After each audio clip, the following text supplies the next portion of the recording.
Crecimiento y Desarrollo de EPSA, Empresa de Energía del Pacífico, S.A.E.S.P. Antes de darle paso al doctor Albeiro, queremos agradecer la participación del rector de la Universidad ICESI, el doctor Francisco Piedradita. La conferencia preparada por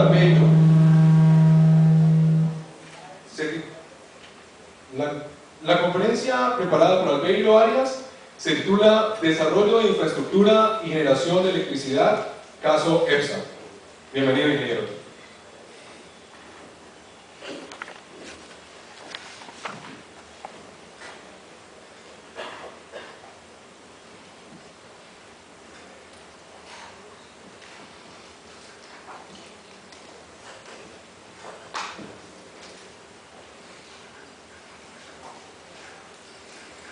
Bueno, muy buenos días. Para mí es un honor estar acá en la Universidad de ICESI en este evento de la Facultad de Ingeniería Industrial. Honor también porque me corresponde, según veo la agenda, pues, representar la región del Valle del Cauca. El tema que nos ocupa es el desarrollo de infraestructura de generación de electricidad. Exponer la experiencia que tiene la empresa de Energía del Pacífico en el desarrollo reciente de las centrales de generación. Para ubicar el contexto, voy a hacer una ubicación de lo que es el mercado de la energía, de lo que es las necesidades de energía en el mundo, el balance de energía mundial, nacional y regional, para luego introducir el concepto ya del desarrollo de una central de generación. Empezamos diciendo que ya desde hace algunos años se ha venido mencionando de que gran parte o mucha parte de la humanidad aún no cuenta con luz eléctrica. Quizás a los que siempre la hemos conocido nos sorprende esto. Ya decíamos que cerca de 1 de cada 4 habitantes ni siquiera tiene luz eléctrica, sobre todo esto en países como India, como China, y aunque algunas de estas personas quizás no la conozcan o algunas de ellas renuncien a tenerla, como es el caso de algunas pequeñas comunidades de los Amish en los Estados Unidos, que han renunciado a tener la energía eléctrica, pues gran parte de ellas sí quieren tenerla. De tal manera que el primer gran mensaje acá es que el mundo requiere la energía para su desarrollo, es un bien básico, y el hecho de no tener la energía tiene un costo social muy alto. Todos recordamos hace ya casi 18 o 20 años el apagón del año 91-92, y ese apagón nos demostró lo necesario y lo vital, lo básico que es para nosotros la electricidad. El no tenerla tiene un costo muy alto y por lo tanto lo que hacen los gobiernos, las leyes y las regulaciones es evitar que falte la energía. Primera conclusión, es necesario que el mundo se prepare para satisfacer el creciente consumo de energía. ¿Cómo se satisface hoy día a nivel mundial la energía primaria? Ya no hablo solamente de electricidad, sino todo el resto de las formas de energía. De esta manera, esta unidad son las megatoneladas equivalentes de petróleo, y vemos acá entonces que el mundo todavía está dependiendo de un 37% de petróleo, seguido de gas natural, carbón, energía nuclear, y solamente un 6% está con base en hidroelectricidad. Digamos, esta es la forma en que actualmente el mundo está satisfaciendo la energía, y el gran reto es a futuro, las necesidades que tiene el mundo a futuro, cómo las va a satisfacer. Y en este tema de la contaminación, que ya más adelante vamos a referir un poco más en detalle, pues surgen las energías renovables como aquellas energías que van a poder aportar a la satisfacción de la energía del mundo con mínimo impacto ambiental. Y estas energías pues son la eólica, que utiliza, digamos, la fuerza, la energía del viento, la velocidad del viento para mover unos molinos y así generar electricidad, Colombia tiene un recurso importante, sobre todo en la costa atlántica, en energía eólica. Luego tenemos la solar, bien sea en las modalidades térmica o fotovoltaica, que utiliza la radiación solar y el brillo solar para, mediante los paneles especiales que hacen la conversión de esa energía solar en energía térmica y posteriormente en electricidad. Tenemos luego Colombia también tiene un potencial importante en energía solar en la costa atlántica, se están haciendo algunos estudios en la costa pacífica. Geotermia y geomagmática, que es la energía del centro de la Tierra, del magma de la Tierra. En Colombia también, en la cordillera central, hay estudios para identificar este tipo de tecnología para generar electricidad. Biomasa y biocarburantes, que cada día se está tomando, digamos, más la canasta energética, particularmente en el Valle del Cauca hay un potencial importante con base en el bagazo de la caña de azúcar. La energía hidráulica y la energía del mar, la maremotriz. Más adelante voy a detenerme en el tema de la hidráulica, pero este también es otro ítem de energía maremotriz, utilizando la fuerza de las olas para generar electricidad. De tal manera que el mundo está mirando con mucho detalle cada vez más cómo generar energía eléctrica a partir de fuentes que tengan un mínimo impacto ambiental. Y a eso es lo que EPSA recientemente le ha venido apostando. A ver, ¿esto funciona? Ya. Veamos en términos generales cuál es el proceso o la cadena de valor que tiene que seguir la industria eléctrica para poder satisfacer finalmente al consumidor en la casa, en la residencia, en la industria. Primero tenemos una etapa de generación, producción de energía. Aquí tenemos datos de la participación de EPSA en el mercado colombiano. Tenemos estas centrales generadoras que corresponden al 8% de la capacidad total de Colombia. Luego tenemos la actividad de transmisión, que consiste en llevar la generación de los centros de generación, de las grandes centrales de generación, hacia las grandes ciudades. Esa le damos la actividad de transmisión, es transporte a nivel de 230 kilovoltios en Colombia, y de esto EPSA posee el 2,6% de toda esa red nacional. Posteriormente tenemos la actividad de distribución, que consiste en llevar la energía de las grandes subestaciones que hay alrededor de las ciudades ya hacia el interior de los municipios y de las pequeñas localidades. En Colombia hablamos de niveles de tensión de 115, 34,5 y 13,2 kilovoltios. Son las redes de alta tensión que vemos en los postes en los barrios. EPSA posee el 5% de todas esas redes de distribución a nivel de Colombia. Y finalmente tenemos la actividad de comercialización, que es la actividad de comprar y vender energía. EPSA posee el 5% del mercado de la comercialización de energía en Colombia. Entonces tenemos, digamos, cuatro etapas en la cadena de valor del servicio de electricidad. EPSA tiene actividad en esas cuatro actividades de electricidad, principalmente con el mercado acá en el Valle del Cauca. Ahora veamos un poco en cifras lo que es el sector eléctrico en Colombia. Colombia tiene una capacidad instalada en generación de 14.300 megavatios. De estos 14.300 hay disponibles unos 12.000. La diferencia está en la reserva que debe quedar para mantenimiento de las plantas de generación. Hay una demanda pico nacional de 9.300 megavatios, digamos, es el consumo que se da en la hora pico del sistema, que es aproximadamente a las 7 de la noche, donde digamos, existe el máximo estrés de todo el sistema eléctrico en Colombia. Y veamos cómo está la canasta energética a nivel de producción de energía en Colombia. A pesar de que, como vimos en la primera lámina, la energía hidráulica digamos, es un bajo componente a nivel del mundo, en Colombia, por la abundancia de agua, de ríos, que ahora lo hablábamos con Nicolás, tenemos un 66% de participación en energía hidráulica en Colombia, seguido por la generación a gas natural, que son plantas llamadas en ciclo combinado o en ciclo simple, que representan el 27%.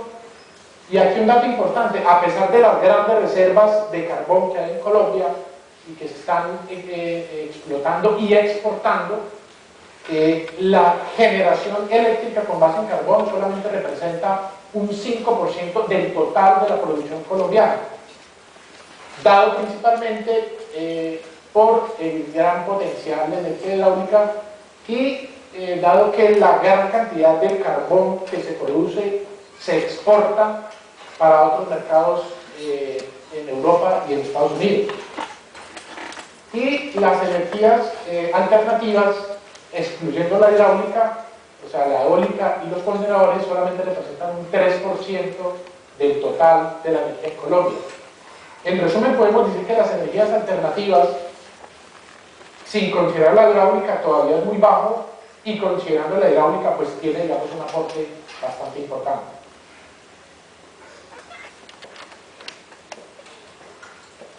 Sigamos. Esa foto que mostramos anteriormente, digamos, es la situación actual. Ahora, ¿hacia dónde vamos? Acá tenemos lo que es las previsiones del crecimiento de la demanda de energía en Colombia en diferentes escenarios, un escenario optimista, pesimista, hasta el año 2024. O sea, aquí tenemos lo que son las previsiones para los próximos 13 años. Y en la línea superior, la línea roja, representa cómo va a ir creciendo la nueva capacidad de generación en Colombia, y de esta nueva capacidad, cuál va a estar disponible. Es la línea de color magenta o morado. Y ahí estamos viendo los diferentes proyectos que van a ir entrando en el tiempo: Geselca, Sogamoso, Pescadero Ituango, Quimbo, etc. Aquí la gran conclusión es que, a pesar de que se van a instalar, fíjense ustedes, entre 14.000 y 18.000, o sea, unos 4.000 megavatios nuevos por encima de los 14.000 que ya existen, Colombia seguirá siendo un país con una generación predominantemente hidráulica, gracias nuevamente a la abundancia de agua que tenemos en el país. Aunque algunas de ellas son térmicas, como por ejemplo Termofol, o como por ejemplo esta planta, que es una planta carbón, la gran conclusión acá es que Colombia va a seguir generando principalmente con agua.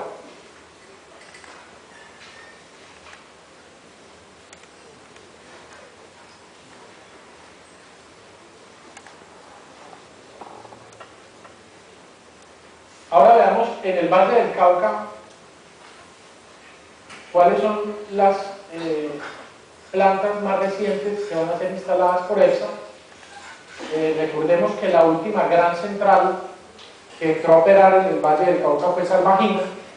Salvagina es una central que fue construida como una planta multipropósito, es decir, que además de generar energía como un producto secundario, realmente su principal función es regular el río Cauca desde el municipio de Suárez, regulación que ha permitido recuperar gran parte de toda esta valle geográfico alrededor del río Cauca, no solo en el control de inundaciones, sino para satisfacer las necesidades de agua de Cali cuando hay sequía.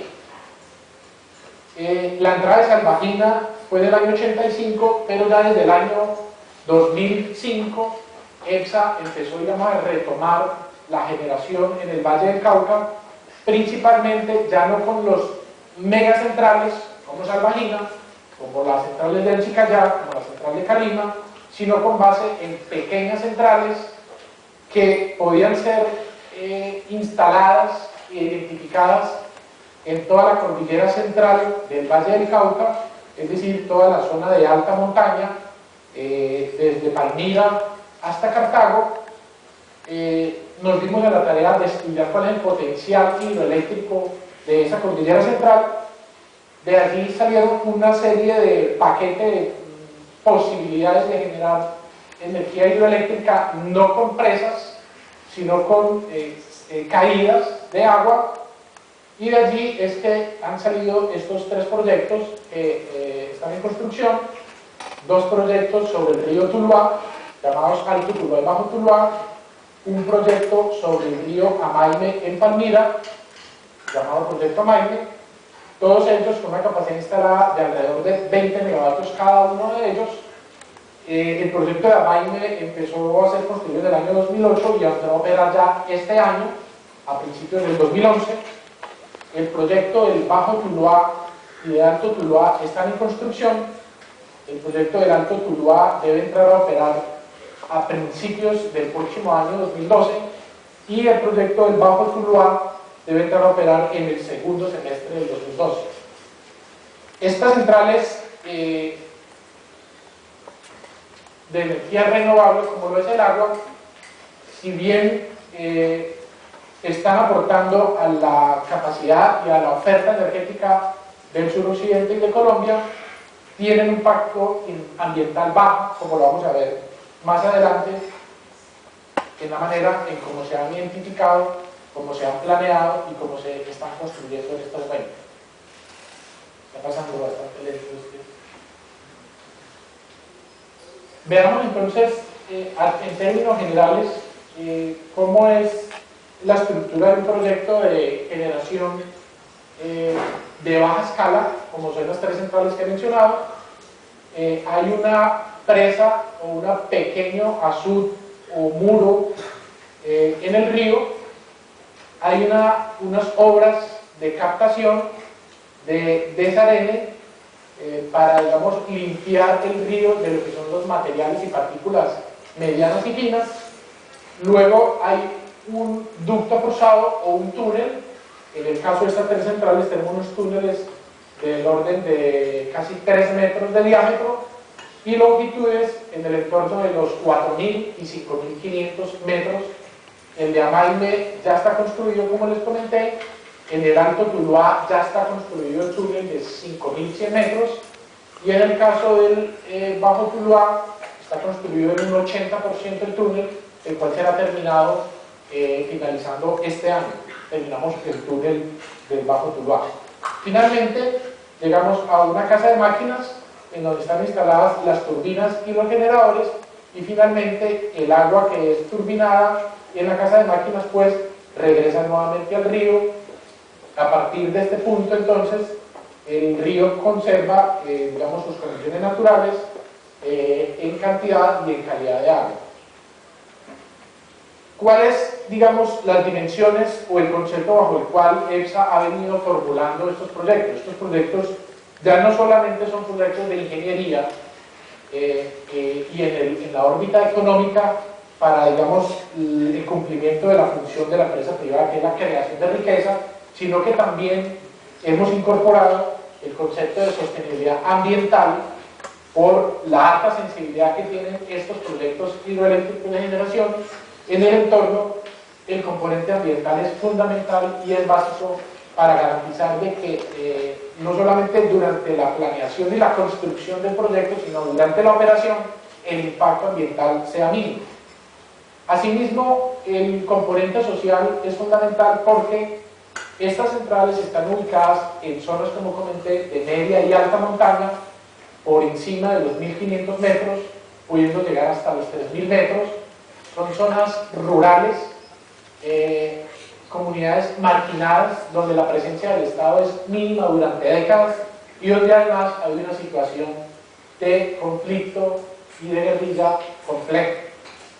Al llegar a un sitio de estos, el componente social se convierte en eje para que el proyecto sea viable.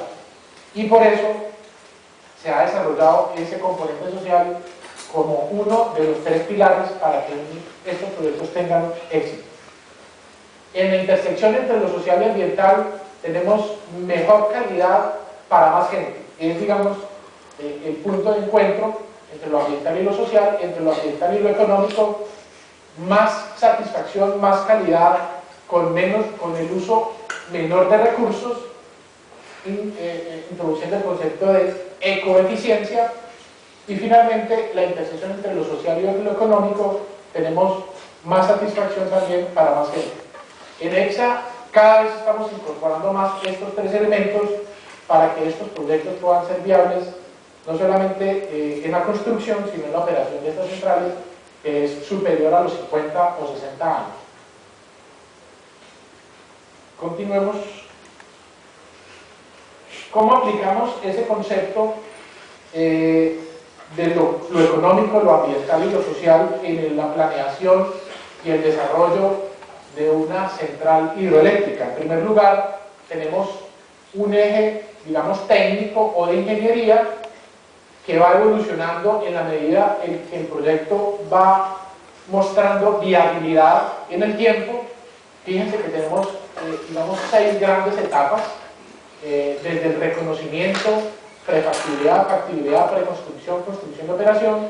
Podemos estar hablando de que un proyecto de estos, desde su concepción original hasta que entre en operación, puede pasar fácilmente 6 años, 7 años. Si estamos hablando de grandes presas, podemos estar hablando del orden de 8 o 10 años. Y desde el punto de vista técnico, pues se va haciendo todo lo que es los esquemas de ingeniería, los conceptos, los diseños de detalle, hasta llegar al montaje y la operación del mantenimiento. Igualmente hay una línea desde el punto de vista económico o financiero, identificando en cada una de las etapas cuál es la viabilidad económica y financiera del proyecto, haciendo, digamos, inicialmente unos presupuestos indicativos, pero poco a poco se va complejizando hasta obtener el cierre financiero, que es en el momento en el cual el dueño del proyecto, con base en la viabilidad técnica, en los presupuestos, en las evaluaciones de rentabilidad, de viabilidad del proyecto, toma la decisión de hacer el proyecto, de construirlo. Luego se hace la inversión y luego el seguimiento de costos y gastos durante la operación. Pero también hay una línea ambiental y hay una línea social que empieza desde el mismo reconocimiento, informando y socializando con los líderes de la comunidad. En Colombia, lo que son las etnias tienen unas leyes especiales para tener en cuenta su opinión, contenidos en la ley 70, en donde se requiere un concepto previo, bien sea de las etnias afrodescendientes o de los indígenas, para que den una opinión sobre el proyecto, y eso se tiene en cuenta, digamos, durante toda esta etapa de socialización, de tal manera que a lo largo de los 6, de los 7 años o de los 8 años que dura el proyecto, digamos, hay una evolución de los 3 componentes, el económico, el ambiental y el social, y el proyecto solamente se podrá construir en el momento en que todos esos ámbitos sean viables y permitan que el proyecto pueda construirse y se pueda operar. Además de esto, en Colombia, digamos, hay un marco regulatorio, hay un marco jurídico muy amplio, muy detallado, muy específico, muy cambiante, que hay que tener en cuenta durante todo el desarrollo del proyecto, no solamente desde el punto de vista técnico, sino de toda la normativa ambiental basada en la ley 99 y en toda la normatividad y toda la protección de las minorías étnicas, como lo mencioné. Asimismo, como lo vamos a ver más adelante, a lo largo del proyecto hay la posibilidad de registrar este tipo de proyectos como proyecto de generación limpia, como mecanismo de desarrollo limpio del protocolo de Kioto, que ya lo vamos a ver más adelante. De tal manera que hay que tener en cuenta esos componentes. Aquí digamos unas láminas de algunas de las acciones en todo lo que es el ámbito ambiental. El ámbito ambiental inicia desde un diagnóstico ambiental de las alternativas del proyecto, va a la autoridad ambiental, hay una aprobación de la autoridad ambiental, luego esa autoridad ambiental otorga unos términos para hacer ya el estudio ambiental completo, se desarrolla el estudio ambiental, se somete nuevamente a consideración de la autoridad ambiental, que da una aprobación o desaprobación o ajustes, y una vez aprobado el estudio de impacto ambiental, hay una ejecución de unos compromisos en el orden ambiental que para el caso de los 3 proyectos evidentemente hubo que recorrer y que en este momento están, digamos, en plena ejecución de los compromisos ambientales en términos de mitigación de los impactos negativos y de potenciación de los impactos positivos que causan estos proyectos. ¿Cuál es el principal o uno de los principales impactos ambientales de una central hidroeléctrica? Uno de ellos es el caudal ecológico, o sea, cuál es el caudal que hay que garantizarle al río para que ese río conserve toda, digamos, la flora y la fauna en las condiciones naturales. Ese es uno de los grandes capítulos. Para cada uno de los proyectos hay que hacer un estudio específico con los biólogos y con los especialistas en los temas geológicos y ambientales para determinar no solamente cuál es el caudal ecológico, sino cuáles son todas las demás medidas de reforestación, de protección de la cuenca hidrológica, y eso es lo que hemos venido haciendo en las centrales que hemos desarrollado en EPSA hasta el momento.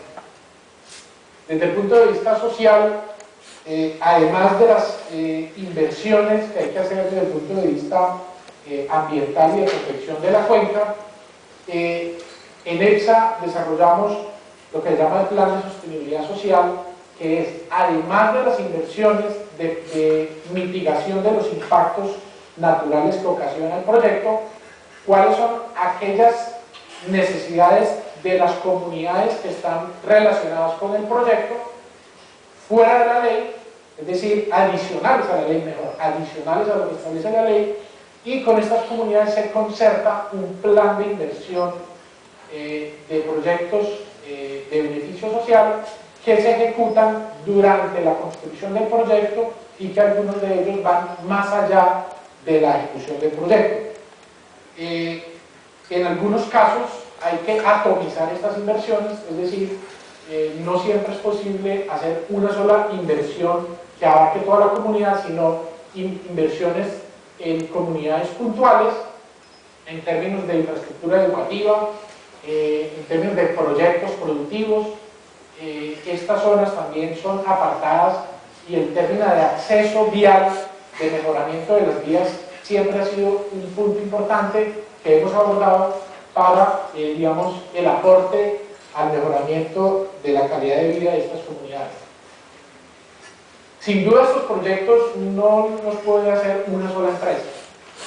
Para poder, digamos, desarrollar, planear, construir, ejecutar tanto la parte de ingeniería como la parte ambiental como los proyectos sociales, hay que hacer alianzas, hay que buscar cuáles son los actores que hay en cada uno de las poblaciones, en cada uno de los ambientes, y desarrollamos convenios, alianzas con cada una de esas instituciones para que los proyectos sean 1 más 1 igual a 3, es decir, que sumemos algo más de lo que cada uno de estas entidades aporta individualmente, y hemos logrado, digamos, unos resultados muy favorables en términos de la eficiencia de las inversiones que se hacen en cada uno de los ámbitos en donde estamos. Habíamos dicho al principio que las energías renovables son aquellas que van a satisfacer la necesidad de energía, pero también son las que producen menos impacto ambiental. Esta es una lámina de la Agencia Internacional de Energía, en donde establece, digamos, cuáles son los escenarios de aporte a la contaminación. Aquí estamos hablando en términos de gigatoneladas de CO2 evitadas, que es, digamos, la unidad en la cual el mundo está viviendo, cómo es el trabajo y el resultado en términos de disminuir la contaminación ambiental del mundo. Si no se hiciera nada para evitar la contaminación, fíjense que estaríamos en esta línea superior y estaríamos pasando de alrededor de 30 gigatoneladas a 35,4 gigatoneladas en el año 2035, es decir, estaríamos incrementando la contaminación mundial. Pero si asumimos este escenario que la Agencia Internacional de Energía llama el escenario 450, estaríamos satisfaciendo la demanda de energía del mundo, disminuyendo los aportes a la contaminación desde un valor cercano a 30 a 21,7. Y eso es a lo que el mundo le apuesta, y eso es lo que significa los compromisos del protocolo de Kioto. ¿Cómo poder satisfacer el desarrollo del mundo disminuyendo la contaminación ambiental? ¿Y cuáles son los esfuerzos que tienen que hacer los países? Acá están. Estos son los esfuerzos y el aporte que tiene que hacer cada uno de los países que más está contribuyendo a la contaminación para que esa disminución de la contaminación en 13,7 gigatoneladas de CO2 pueda ser una realidad. Estos países lo pueden hacer de varias formas. Una de las formas es hacerlo ellos mismos en su país, disminuyendo la contaminación, instalando filtros en las industrias, tomando medidas propias para disminuir esa contaminación. Pero también lo pueden hacer estableciendo compromisos con otros países que no contaminan, y para que los proyectos eficientes desde el punto de vista de contaminación ambiental lo hagan esos países, y a cambio se produce una transacción. Eso es lo que se llama mecanismo de desarrollo limpio. Los proyectos que se hacen en países que no contaminan, como Colombia, para que estos países puedan cumplir con esos compromisos de disminución de contaminación. Ese es el mecanismo de desarrollo limpio. ¿Y por qué tenemos este tema en este escenario? Porque Colombia, y en particular los proyectos de EPSA que acabamos de mencionar y otros que estamos realizando, cumplen las características necesarias como mecanismo de desarrollo limpio, o sea, proyectos que están aportando a la disminución de la contaminación en el mundo. ¿Y por qué razón? Porque estamos usando un combustible limpio como lo es el agua. Porque estos proyectos que hemos mencionado no tienen un gran embalse, no se produce una inundación de tierras y un desplazamiento de población. Porque el agua retorna al río 100% en cantidad y en calidad, no hay una transformación física ni química del agua. Porque hay una visión de sostenibilidad alrededor del desarrollo de los proyectos. Hay una comprensión del proyecto hacia las comunidades, hay una construcción del plan de manejo ambiental en conjunto con las comunidades, porque se estimula que las comunidades se organicen alrededor del proyecto, porque se respeta la vocación productiva de la localidad donde se desarrolla cada uno de los proyectos, porque hay una generación de recursos, de inversión en términos de transferencias por la ley ambiental, las inversiones ambientales, porque hay un plan voluntario de sostenibilidad social, porque el hecho de ser un proyecto MDL genera unos ingresos económicos del proyecto que también se comparten en inversión hacia las comunidades, porque hay mejora vial, porque se genera empleo durante la construcción y porque se establecen alianzas con actores relevantes. Evidentemente hay riesgos, hay dificultades durante todos esos 7 años de construcción y durante los 50 y 60 de operación, y este es un resumen, digamos, de cuáles son los ítems en los cuales se está realizando todo lo que es la inversión de sostenibilidad en estos proyectos. ¿Cuál es la foto hoy día del estado de calificación y de certificación por parte de la ONU de estos proyectos?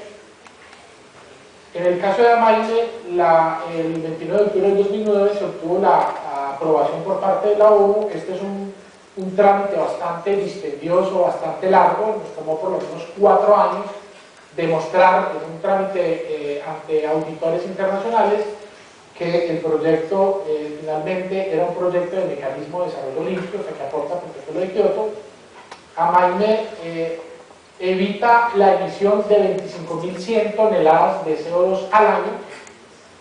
En el Bajo Tuluá también acabamos de obtener la aprobación en julio de este año, con retroactivo a marzo del 2011, evita la emisión de 43.200 toneladas de CO2 al año.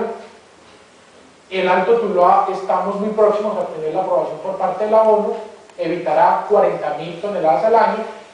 Tenemos un cuarto proyecto en este momento en construcción en el departamento del Tolima, que está en fase de validación ante la ONU, que evitará 85.700 toneladas de CO2 al año. Y tenemos también un quinto proyecto que en este momento está en estudio, es un complejo de 5 centrales, que que evitará hasta 800.000 toneladas al año.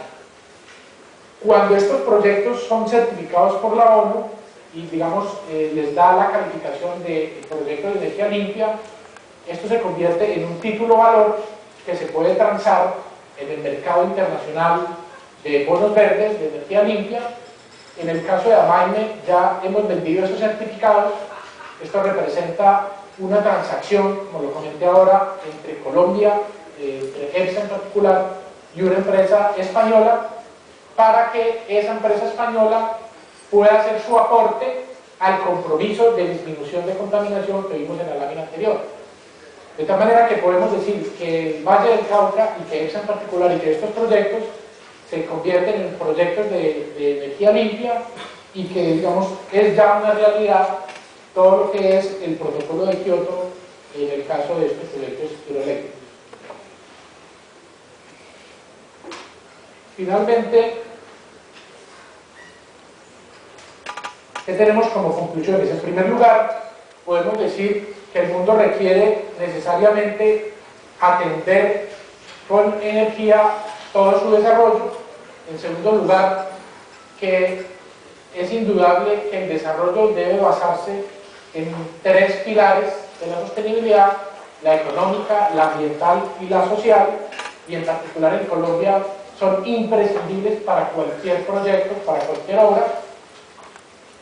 Que los proyectos de generación de electricidad no escapan a esta realidad y deben hacerse de esa manera, y EPSA lo ha realizado bajo esos conceptos. Que Colombia, por su localización geográfica, tiene unas grandes potenciales de producir energía y de exportar energía a la región vecina, a Centroamérica y a Sudamérica. Que el suroccidente colombiano posee recursos renovables aún por utilizar, en particular en el tema de la biomasa hay un gran potencial para aumentar la generación de energía por base en la cogeneración del bagazo de la caña de azúcar. Asimismo, en el tema maremotriz, el suroccidente colombiano tiene un gran potencial. Y finalmente, pues que EPSA sigue avanzando en su plan de desarrollo con base en centrales generadoras de energía limpia que ha venido materializando en los últimos 3 y 4 años. Nuevamente agradezco su atención y creo que hay un espacio de preguntas para lo que quieran ampliar. Muchas gracias.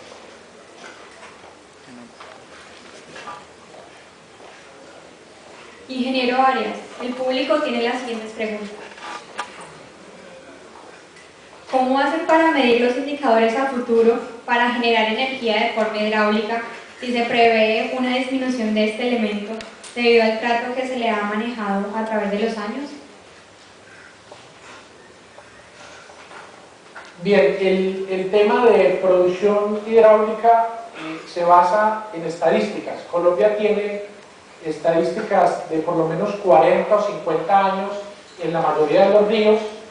Eso establece mediante, digamos, estadísticas de media y de varianza cuál es los caudales esperados de los ríos en el futuro próximo. Además de la estadística, digamos, pura y científica, digámoslo así, aparece encima de la estadística lo que es el fenómeno el niño o la niña.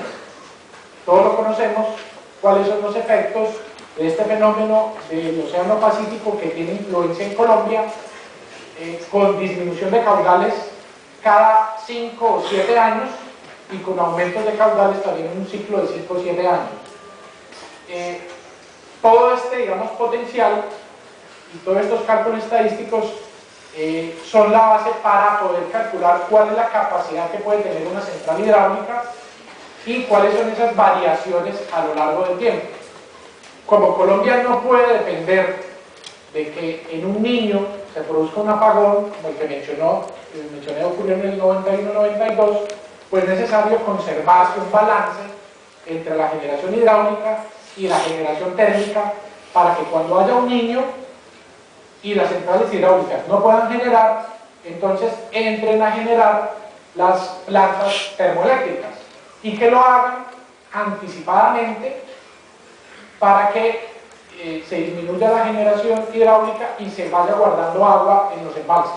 Entonces, digamos, hay unos modelos estadísticos, hay unos modelos de planeación que permiten calcular cuál es la generación hidráulica y térmica necesaria para que no ocurra, digamos, el apagón. ¿Cómo afecta la contaminación de los ríos la generación de energía? En el tema de las hidráulicas, ya lo mencioné, digamos, uno de los impactos principales es el caudal ecológico, o sea, cuál es el caudal que debe permanecer siempre en el río para garantizar la vida de la flora y de la fauna. Ese es uno de los capítulos más importantes del estudio de impacto ambiental. Hay unos estudios, digamos, biológicos y geológicos que se hacen para establecer exactamente cuál es el caudal.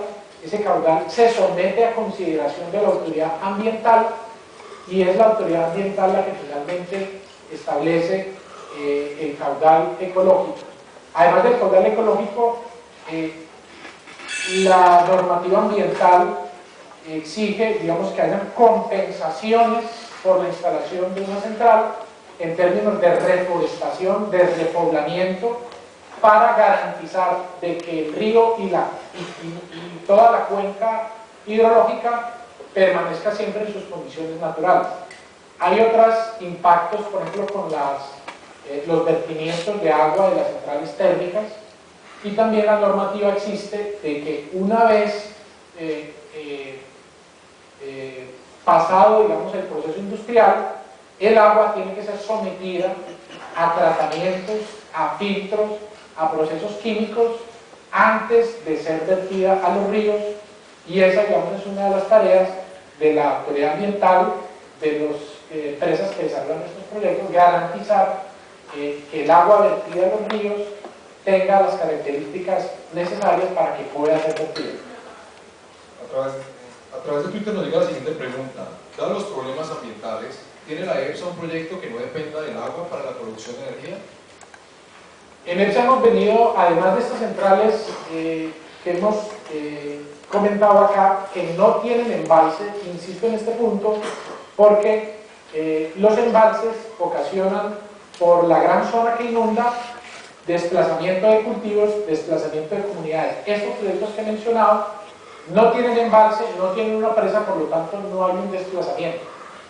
Además de estos proyectos de bajo impacto ambiental, EPSA ha estudiado en las energías alternativas que mencioné al principio, mediciones de viento. Hemos hecho mediciones en 3 puntos en Colombia. En Calima hemos hecho mediciones de viento. Hemos venido estudiando en conjunto con los ingenios azucareros del valle las posibilidades de aumentar la generación de energía con base en el bagazo de la caña de azúcar. Este combustible, además de ser utilizado en el proceso industrial de los ingenios, tiene un doble propósito, y es generar vapor para el proceso industrial del ingenio, pero también ese mismo vapor puede ser usado en una turbina de vapor que posteriormente va a un generador y genera electricidad.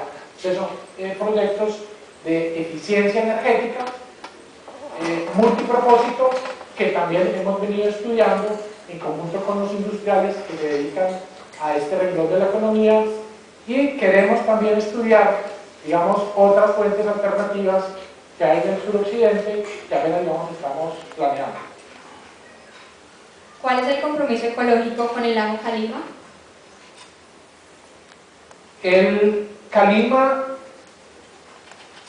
nació como una central hidroeléctrica, o sea, la presa de Calima es una presa artificial. Fue construida en la década de los 60, entre el año 60 y el año 65, para producir electricidad. Posteriormente a la construcción de la central, es que ha venido teniendo, digamos, otros usos, como el uso turístico, y la reserva de Calima es una fortaleza energética que tiene el suroccidente de Colombia, porque es el sitio en donde guardamos el agua para aportar a la generación de energía cuando hay niños. El embalse de Calima tarda por lo menos 3 años en llenarse, ya que el caudal de entrada es muy bajo respecto al volumen del embalse. Allí tenemos alrededor de 500 millones de metros cúbicos de embalse y tenemos un río que le aporta alrededor de 10 metros cúbicos por segundo. Esa relación tarda más o menos entre 2 y 3 años para que el embalse se pueda llenar. Pero por el tamaño de la central hidroeléctrica, de la planta de generación, podría desocuparse en pocos meses. Entonces el valor del agua que se guarda en Calima es muy alto para el Valle del Cauca. Entonces, el compromiso, digamos, que tiene esta central es garantizar que hay un manejo del embalse la mayor parte del tiempo adecuado para su tamaño, conservando siempre el espejo de agua que se requiere para las actividades turísticas, pero que cuando hay un niño, cuando hay deficiencia de energía eléctrica en Colombia, pues vamos a usar esa reserva para poder satisfacer esas necesidades. ¿Por qué en Colombia no se aprovecha la energía mareomotriz y geotérmica, sabiendo que tenemos gran cantidad de agua y mar y volcanes que nos rodean? Este es un tema fundamentalmente económico. Instalar y producir energía con una central hidráulica en Colombia cuesta alrededor de 5 a 6 centavos de dólar el kilovatio hora, o sea, más o menos 120 pesos kilovatio hora. Con una eólica, por ejemplo, podría llegar a costar el doble, porque una eólica, por ejemplo, tiene un mayor costo de instalación, pero una vez instalada se puede usar solamente un 15% más o menos. Una hidráulica se puede usar un 60%. ¿Por qué? Porque el viento es en ráfagas. O sea, son pocas horas en donde hay mucho viento. En el caso de la geotérmica, igual, el costo de la instalación es muy alto todavía, mayor a la producción, mayor al costo de producir energía hidráulica. Si el país decidiese, por ejemplo, instalar estas energías y aumentar en gran medida esa generación, el precio que tendríamos que pagar cada uno de nosotros en nuestra casa se aumentaría. Y al final el esquema de instalación de centrales de generación en Colombia es un sistema que garantiza siempre que se va a instalar al menor costo posible.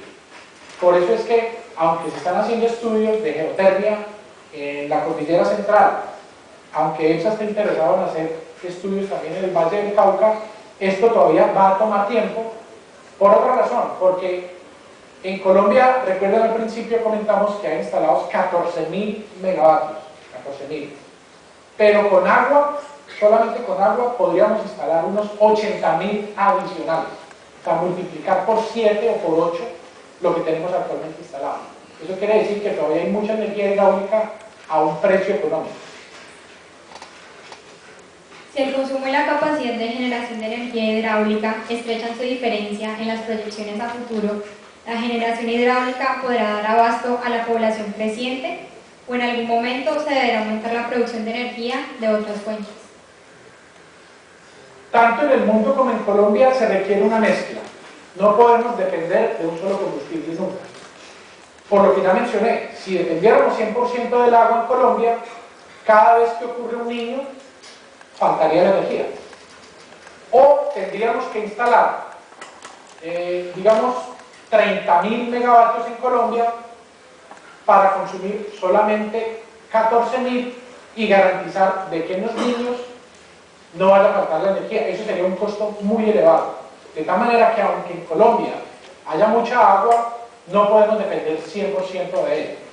Hay siempre un óptimo, una balanza. El refrán popular: no podemos poner todos los huevos en la misma canasta. Tenemos que tener una porción hidráulica, tenemos que tener una porción térmica y tenemos que seguir estudiando las otras fuentes de generación porque va a llegar el día en el cual vamos a tener que usarlas, pero entonces tenemos que estar preparados. Conclusión, siempre tenemos que tener una mezcla de todas las fuentes de generación. Ingeniero Arias, le agradecemos con la entrega de un reconocimiento por la participación en nuestro evento. Muchas gracias. Okay, gracias.